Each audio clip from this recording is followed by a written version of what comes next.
Yes, sir. Good morning sa ating lahat mga Lodikeks. Weekend na naman. Kaya pakuyakoy muna si Kuyang Guard. Balik na naman tayo sa, hindi naman balik. Dating gawi.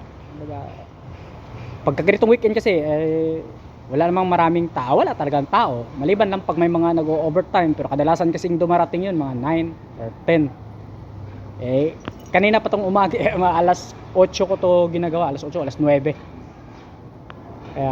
Flex muna si Kuyang Guard. Ito na yung mga pinapractice ko ngayong posing routine kasi ayon nga sa kanila, practice make perfect. ang sagwa ng pronunciation ko, hayaan mo na yung pronunciation, basta ganun yun.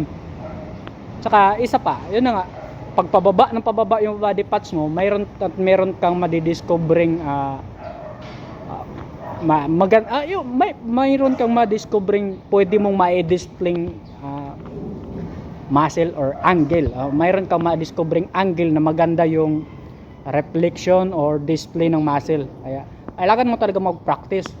Tsaka yun na nga, una isa sa mga dahilan doon, ang pag-practice ng posing, ano rin yun, exercise din. Hindi mo na kailangan pang tumakbo ng napakabilis.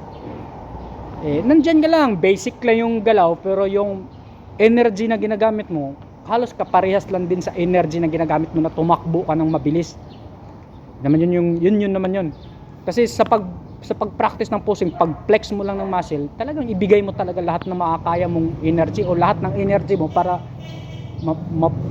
ma-display mo siya ng maayos. Kagulo ba? Basta ganun yun.